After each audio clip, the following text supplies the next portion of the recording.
Mario has been a gaming icon for over a decade now, and has been in more games than can be counted.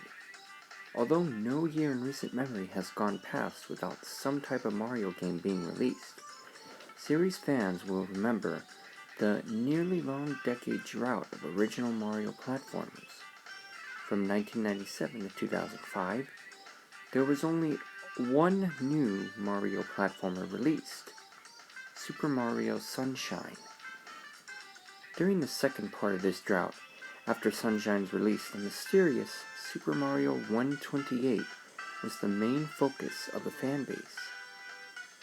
No concrete information was given on the game, and eventually, series creator Shigeru Miyamoto claimed it had simply been a series of test concepts that were never intended to be an actual game.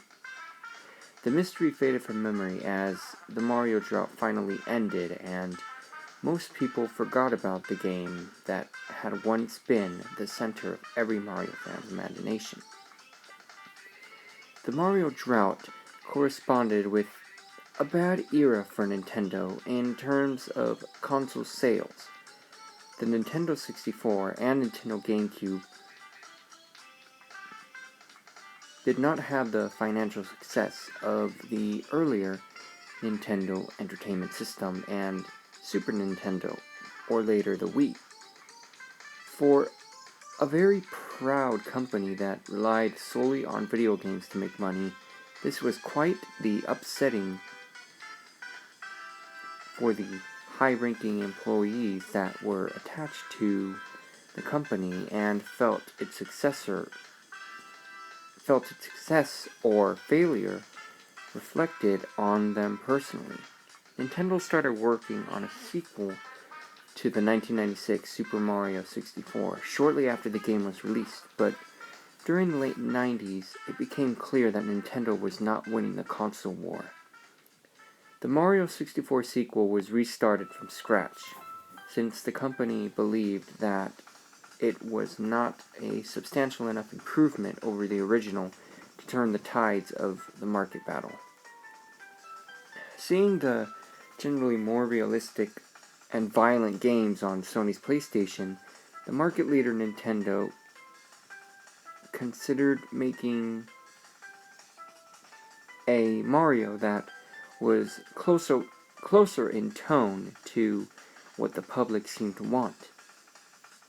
There was quite a bit of internal conflict over how far to go with this new direction, and the new Mario was clearly not going to be ready until Nintendo's next console, the GameCube. The only hint of this was released to the public was a comment by Miyamoto that he thought Mario and Luigi should act more like grown-ups in their new games for the soon-to-be GameCube.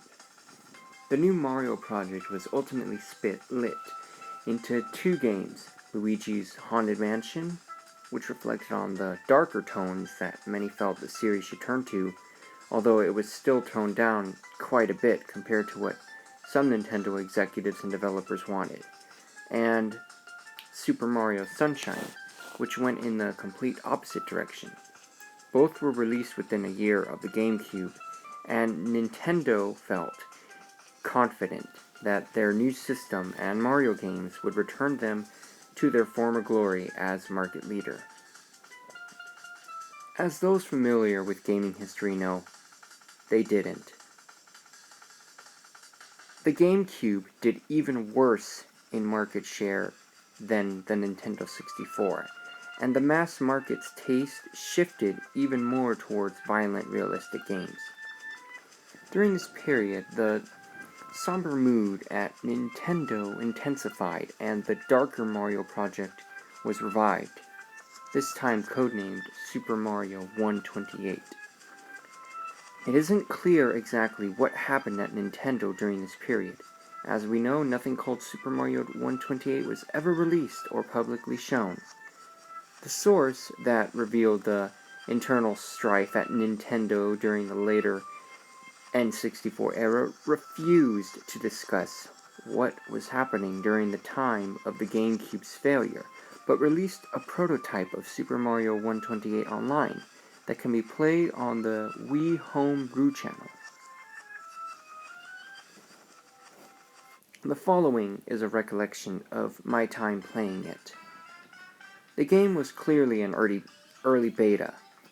The title screen was nothing more but than white text saying Super Mario 128 against a black background.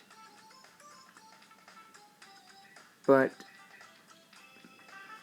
there was no options or save menu or even a file selection screen either. After the title screen, the game started.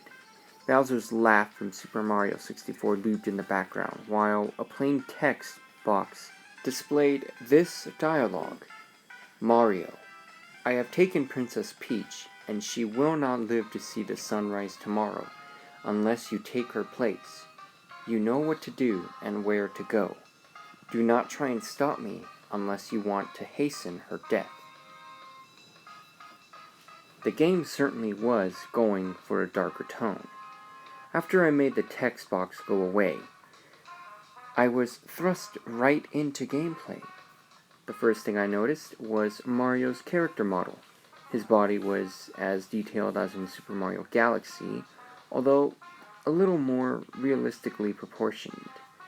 But his head was taken straight from his Super Mario 64 character model. Obviously, his design wasn't finished yet. The setting was a sky level. There were simple platforms floating in the air. The rest of the area was just blue sky with several clouds scrolling in the background. The clouds seemed more realistic than the usual cartoony puffs in Mario games. They were quite graphically impressive. There was no music or full voice samples from Mario, but there were sound effects, grunts, when he jumped. The jumping was more subdued than in other Mario games.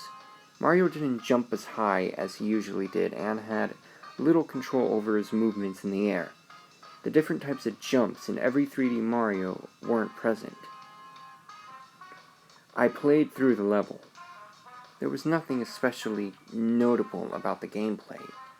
Enemies didn't seem to have been added yet. I just jumped from platform to platform, and it wasn't very challenging. As I went through the level, I noticed the graphics gradually changing. The sky became more and more cloudy until it was entirely composed of clouds, and the cloudy background gradually turned to a dark gray. After this, it started to rain. I reached a small platform with a toad on it. It looked like the Super Mario Galaxy model. When I landed on his platform, the dialogue appeared. We don't want you anymore, Mario. You don't belong here. Just give Bowser what he wants. Die. After the text box went away, I had no longer been able to control Mario. Mario just stood there for a while, then turned around and walked off the platform. His body seemed to go limp as he fell. Eventually, it was revealed that there was a realistic modern city under the sky. The buildings looked neglected, but there were people on the street. Mario hit the ground with a realistic-sounding thud, but he didn't explode or show any visible wounds. He just laid there. The people in the city just kept walking by, ignoring Mario, although I thought I saw a few glance at him with cold, somewhat angry expressions and sneers. This went on for a few minutes, and eventually, people stopped appearing. Mario got up, and I was back in control. But he couldn't jump at all, and had a reduced walking speed. The large buildings of the city didn't appear to be interactive, so I just kept walking down the street for a while.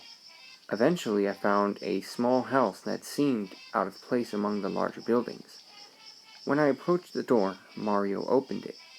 The screen went white and black text appeared. House of Torn Memories. This seemed to be the level title. When I pressed the button, the screen faded back to Mario.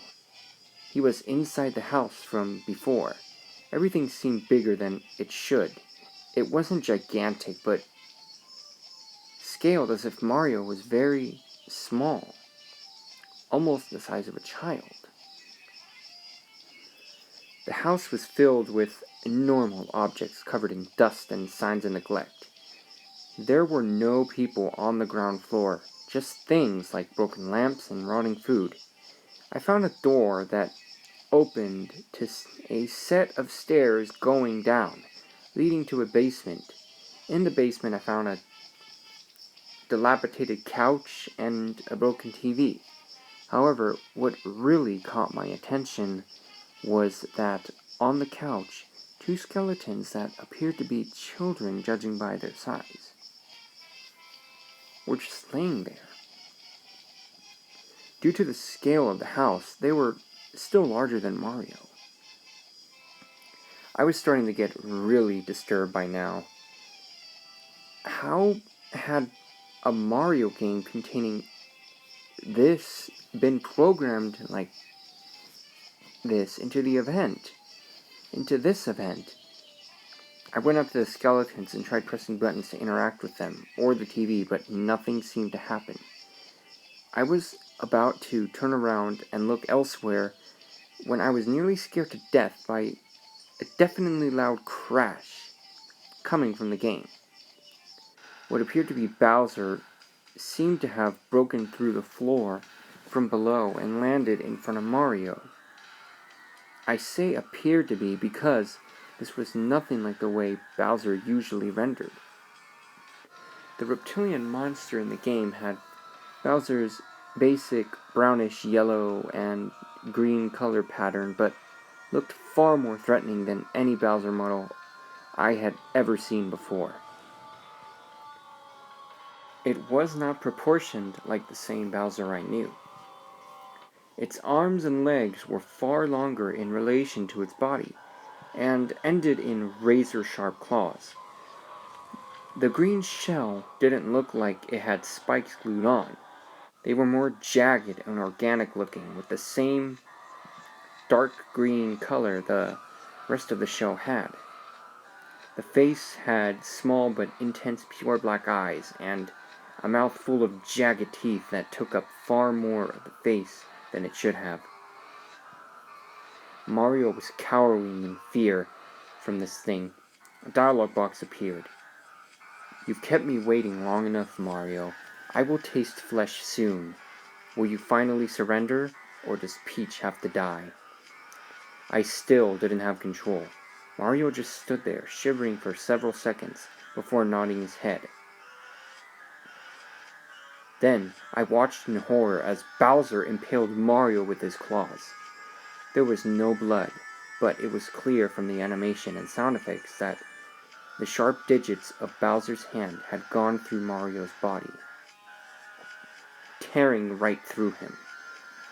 In one swift motion, Bowser dragged Mario up to his face and bit his head off. Again, there was no blood or graphic detail left behind on Mario's neck, just Mario's character model being destroyed. The screen faded to black. In white text, another level appeared.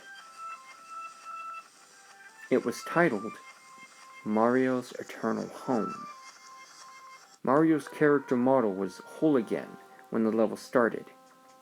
It was the only thing on the screen besides the black background. It was floating as if in space. I could somewhat control it, but it felt more like I was deciding the general direction in which Mario would tumble rather than fully controlling him. As I drifted towards no apparent destination, voices faded in. They were echoing deep voices telling Mario that he was worthless, that the world no longer had any use for him, and everyone would be better off if he was dead. High-pitched crying was layered onto the voices after a bit.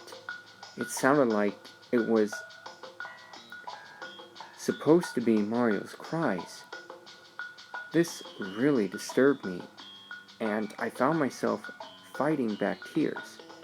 For reasons I couldn't understand, this was affecting me on an emotional level. The voices and aimless wandering went on for several minutes until I spotted a light gray speck in the distance. I moved towards it. It took a very long time to reach, and I grew closer at a much slower rate than it should have. When I was close enough to make out, I saw that it was a tombstone. It was a very plain one with cracks in several places. When I got right next to the tombstone, I could see writing on it. I turned off the system right after reading it. I'm not going to play the beta or hack or whatever this was ever again. There was a single word written on the tombstone. Innocence.